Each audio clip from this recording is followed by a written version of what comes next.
是每个女人人生中必看的一部婚姻片。它记录了一个结婚10几年、自以为很幸福的女人，突然遭到婚姻的背叛后，从痛不欲生到走出阴霾。如果你也曾遭受过情感的伤害，那么请你一定要看看。安娜和马丁是一对结婚10几年依然和睦如初的夫妻，他们在家每时每刻不忘在日常生活中撒狗粮，这也让女儿帕蒂每天都在幸福的气氛中成长。每天上班前，马丁都会与妻子安娜深情的吻别，然后才会恋恋不舍的离开。这天夫妻俩在街头悠闲的散步，妻子开心的和丈夫讨论着假期带女儿去哪里游玩。然而丈夫突然情绪失控，他哭着对妻子说 Tell me. I'm in love with somebody else.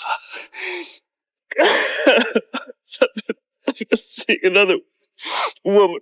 At first, I thought it was just a thing, but it isn't. I love her. 安娜听完后感觉如同晴天霹雳，心中仿佛遭受了一记沉重的打击。马丁依然痛哭流涕，仿佛他才是那个受害者。Oh God, I don't want to hurt you.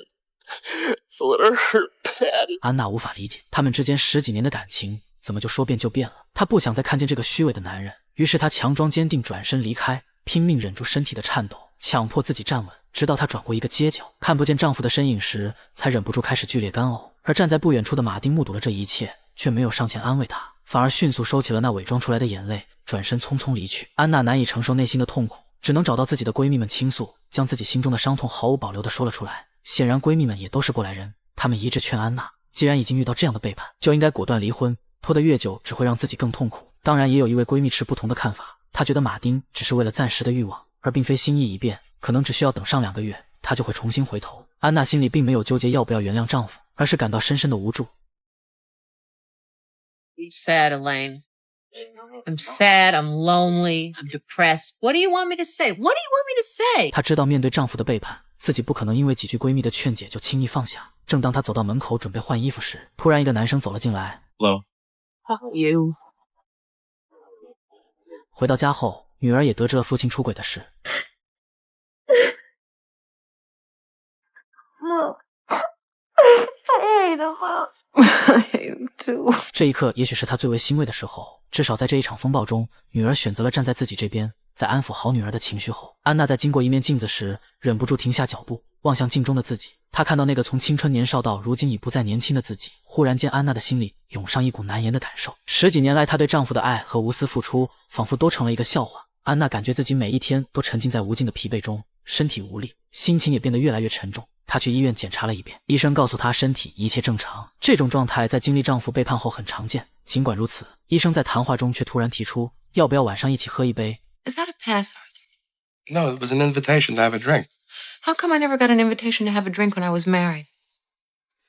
安娜面对这种不尊重的行为，心中既愤怒又无奈。她愤怒的是，似乎在一些人眼中，一旦离了婚的女人就会被重新定义成随便可以取乐的猎物。而更让她无奈的是，没人真正关心她在经历婚姻破裂后所承受的伤害和痛苦。自此以后，安娜就开始了漫长的失眠之夜，每一天都活在无尽的痛苦里，仿佛再也无法从这黑暗中走出来。她只能借助药物来稍微减轻这无法忍受的痛楚。随着时间的推移，安娜的心情也从最初的悲伤转变成了满满的愤恨。她决定和马丁彻底断绝关系。她开始清理马丁所有的生活用品，那根高尔夫球杆，那些充满回忆的照片，甚至那枚曾经象征着他们爱情的婚戒，也在她的手中毫不留情地被丢弃。她清楚地知道，只有切断所有曾经的牵绊，才能重新迎来属于她的新生活。这天，在闺蜜的建议下，安娜决定去结识一些新朋友，给自己一个新的开始。然而，只是刚刚坐下去没多久，她便感到一阵强烈的压抑和不适，便连忙起身跑到一旁舒缓。仿佛这种改变对她来说依然太过沉重。她明白自己根本没有做好面对这一切的准备。直至吃完饭后，那男人提出要继续约会，但安娜毫不犹豫地拒绝了他。尽管如此，男人还是坚持要送她回家。车上，男人不停地和她闲聊，最后竟然露出了他不为人知的真面目。Stop the cab! Stop it! Sorry, I didn't. Jack, you son of a bitch! 从这以后，安娜的情绪愈加低落，内心的压抑仿佛变得越来越沉重。无奈之下，她决定去寻求心理医生的帮助。可当她坐在诊室里谈起自己那段不堪回首的婚姻时，眼泪再次涌上眼眶。她这才明白自己之前所表现出的坚强不过是逃避的表现，真正的痛苦依然深藏在心底，无法轻易放下。为了寻找心中的答案，安娜决定去前夫工作的地方找他，想亲自问清楚马丁为什么会这样对待自己。可是没多久，两人便陷入了激烈的争吵。 With Erica, did you fall out of love with Erica? Wait a minute, I didn't fall out of love with you.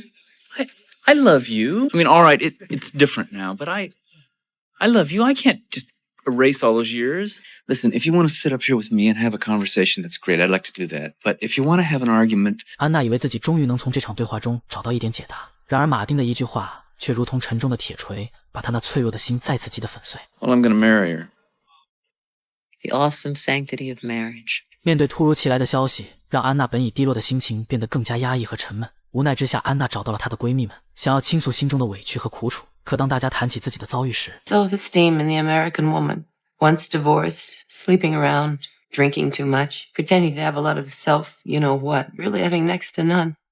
安娜才突然意识到，每个人的生活里都有着难以跨越的坎。她才明白自己并不是唯一受伤的人，也许她的朋友们所经历的痛苦，甚至比她还要深重。随着和心理医生的对话越来越深入，安娜心底的痛苦终于开始一点点释放出来。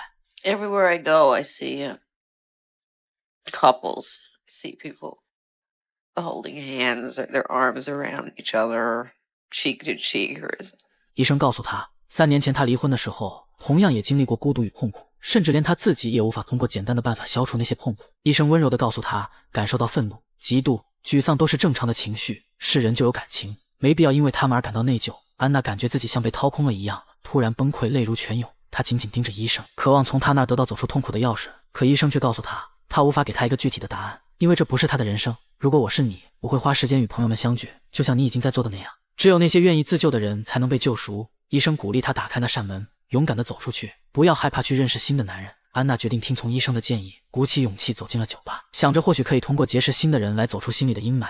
没多久，她遇到了对自己有好感的查理，借着酒精的刺激，让她变得有些冲动，也许是想借此走出内心的阴霾。安娜决定跟随查理去了他的家，然而当她一切都安静下来时，她才意识到这一切并没有带来她想要的解脱。于是安娜毫不犹豫地拒绝了查理的接下来的请求，匆匆离开了那个地方，决定继续寻找属于自己的真正答案。直到这天，安娜在一场画展上意外认识了画家班尼，班尼对她一见钟情，并希望能继续与她交往。然而安娜毫不犹豫地拒绝了他，说自己只想享受单身的自由。没想到几天后，两人在一个聚会上再次碰面，班尼的幽默风趣让安娜的心情渐渐放松，她对他的好感也逐渐增加。两人正聊得兴起时，突然碰到了查理。查理因嫉妒心作祟，对安娜出言不逊。安娜一气之下，毫不犹豫地拿起酒杯泼了他一脸。班尼护花心切，毫不犹豫地冲上去与查理发生了冲突。经过这一事件后，安娜和班尼的关系急剧升温，两人一起漫步在街头，谈论着各自曾经的失败婚姻。可走着走着，安娜突然像是发现了什么好笑的事情，忍不住轻声笑了起来。 What is it? You stepped in dog shit.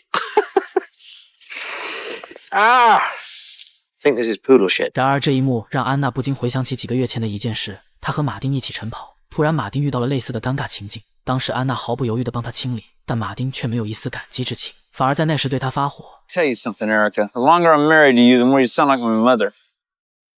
之后随着时间的流逝，安娜和班尼的关系愈发亲密，两颗心渐渐靠近，最终他们确定了恋爱关系。安娜仿佛一夜之间年轻了10几岁，整个人焕发出了新的活力。过去马丁带给她的伤痛也开始逐渐消散，曾经的阴霾慢慢被阳光驱散，她再次找回了对生活的热情，重新感受到了久违的幸福和轻松。随着两人的关系越来越亲密，安娜决定带班尼回家，让女儿见识一下让她重焕新生的伴侣。她本以为一切会顺利向好发展，可是第二天，前夫马丁的突然出现打破了她的美好预期。 I broke up with Marsh.